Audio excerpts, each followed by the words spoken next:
quite the stack. Welcome to my first solo YouTube video. This feels extremely weird to me. Normally I have two people sitting next to me, so we'll see how this goes. If you don't know who I am, my name is Kennedy. I am 1/3 of the I'll Read What She's Reading podcast, and today I'm going to be sharing with you my 5-star reads in 2024. Now, I have read 132 books this year, which is one more than what I read last year. And honestly, I'm surprised by how many 5-star reads I did have. Let's just share some stats with you. According to Goodreads, my longest book of the year was Manacled by Sen Lin Yu, and it was 925 pages, which that's crazy. My average book length was 418 pages, and my average rating was 3.5 stars. And like I said, I'm surprised by how many 5-star reads I had. So let's talk about them. These books are in no particular order. I can't put them in like least favorite to favorite. That's like asking a parent to choose their favorite child. I can't. So we're just gonna go in a random order. I'll group them by author because I am nothing if not predictable. You'll notice that there's a lot of the same authors on this list. I like what I like. Sue me. The first book I'm going to talk about is One Dark Window by Rachel Gillig, and we're just going to lump in Two Twisted Crowns because I gave both of these books 5 stars. I've said this once and I will say it again. Duologies just truly do it better. I feel like they are the perfect amount of length. A lot of the times with trilogies, I wish they would cut down the middle book and put it at the beginning or at the end of the first book and the beginning of the second book, because the second book in trilogies tends to be my least favorite and I feel like they drag on. These books were extremely unique when I read them, and I'm sure you've heard a lot about these books. They're all over Book Talk. The setting is this gothic, Renaissance age-esque feel. There is a very unique magic system, and the romance is a lot of fun. This is young adult. It's closed door, I think. But if you haven't read these two books, I would highly suggest them. They stick in my brain. And I cannot wait for Rachel Gillig's next book to come out in 2025.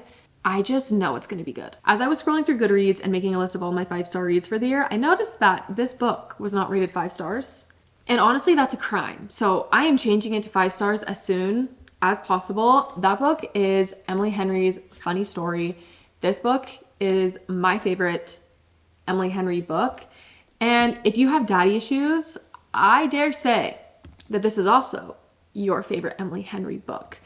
Reading this was a really cathartic experience. I called my mom crying and read her so many different paragraphs from this book. I saw myself in Daphne a lot, and it's funny because I learned a lot of things about myself and my own relationship with my husband through reading this book. My love language is also acts of service, and if you're an acts of service girly, you will love Miles. I just really think that this book came at the most perfect time for me, and also just my life circumstances that I've had really made this book speak to my soul. I will take no critiques on this. My reasoning on Goodreads for not rating this 5 stars was that I wanted more at the end, and honestly, that still stands. But this book hit me in a way that there's no other proper rating than to give it 5 stars.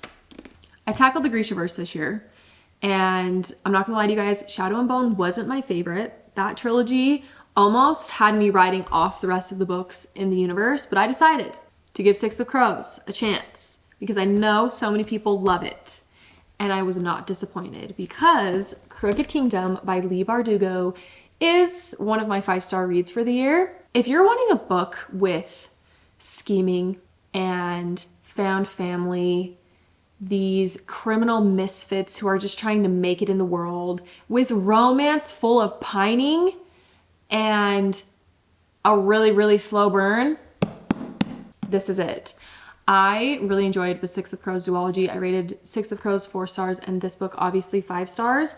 I wasn't really anticipating crying when I had to say goodbye to these characters, but I finished the book sobbing because I just really enjoyed the characters in this book. Specifically, there is a main character. I don't want to say names because I don't want to spoil anything.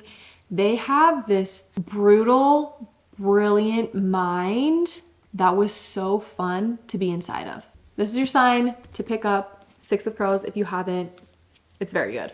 If you know anything about me, you know I'm an Abby Jimenez stan. Anything she writes, I know is going to be 4 stars or higher. And it just so happens that I read 3 books of hers this year that I gave 5 stars. And let's see what they are. First off is Life's Too Short. This is the 3rd book in the Friend Zone interconnected standalone universe.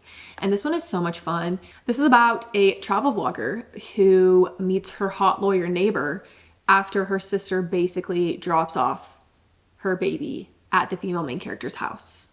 It was so good. I cried. I cry in every single one of Abby Jimenez's books. 5 stars. Obsessed.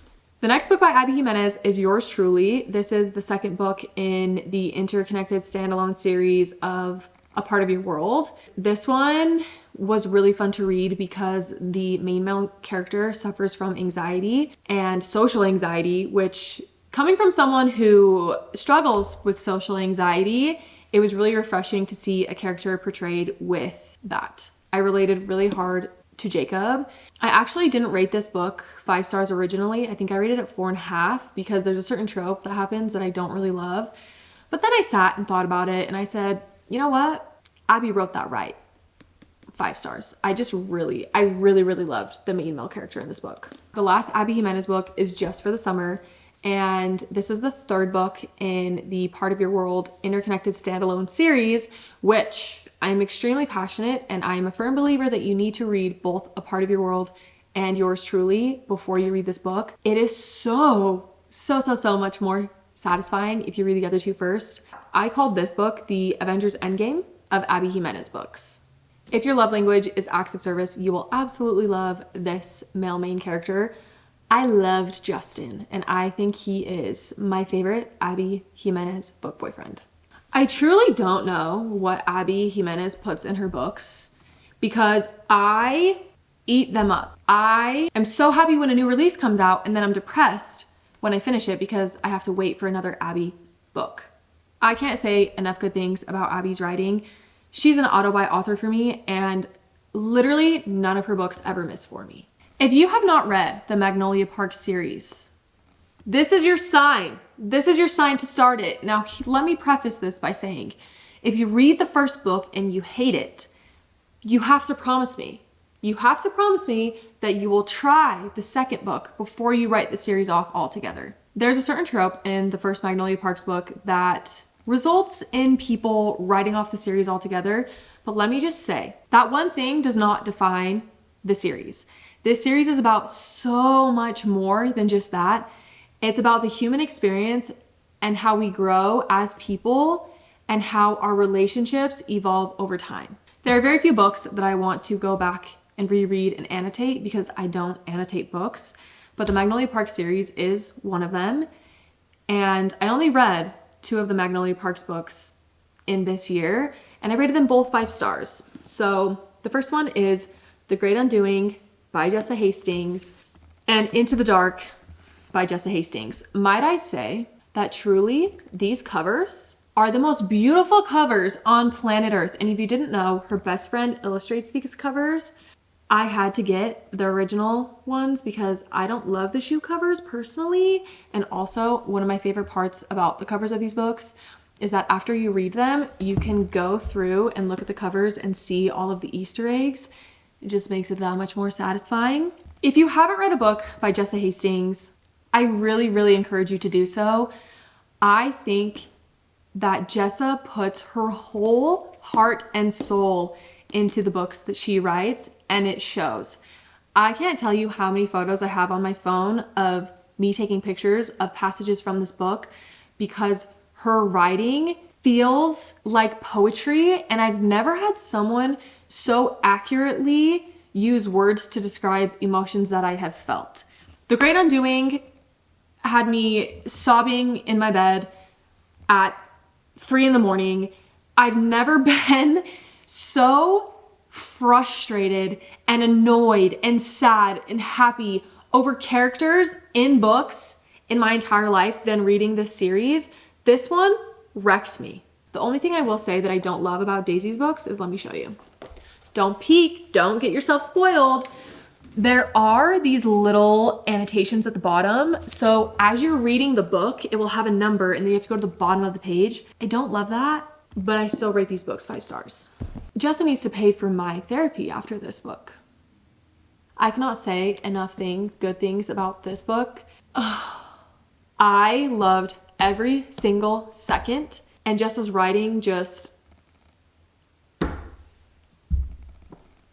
I can't say much about this book because I don't want to spoil anything. This book had me sobbing on a plane, like ugly cry, snot all over my face, crying. And I think I cried throughout the entire thing. So do with that what you will. And last but certainly not least, I have 3 books from the same author. Once again, if you know me at all, you already know what they are. They are Morning Star by Pierce Brown, Dark Age by Pierce Brown, and Lightbringer by Pierce Brown.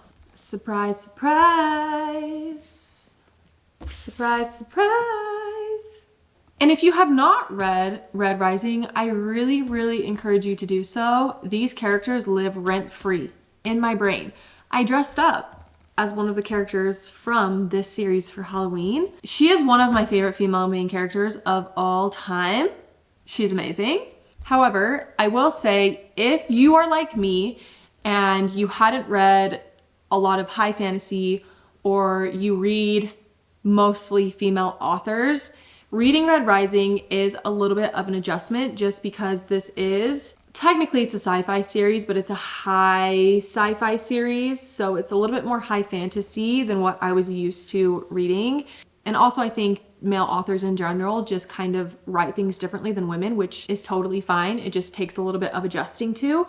If you're thinking about starting Red Rising, I would highly suggest getting on your phone, pulling out your notes, writing down the characters' names and what they look like, their political alliances, and fun facts or information about them. I wish I would have done that while reading this series, and I think it would have made my experience a lot easier. Luckily, after you read the first book, Pierce does include a glossary for characters, which is so nice.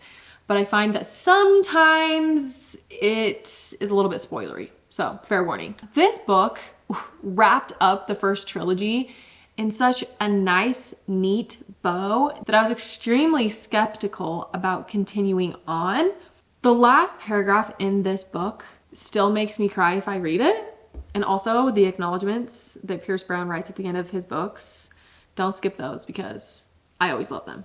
This book is the 5th book in the Red Rising series, and it is titled Dark Age for a reason. It is so incredibly dark. There is so much violence. There is gore. There is death. There is heartbreak. I don't know if anything happy happened in this book, if I'm being completely honest.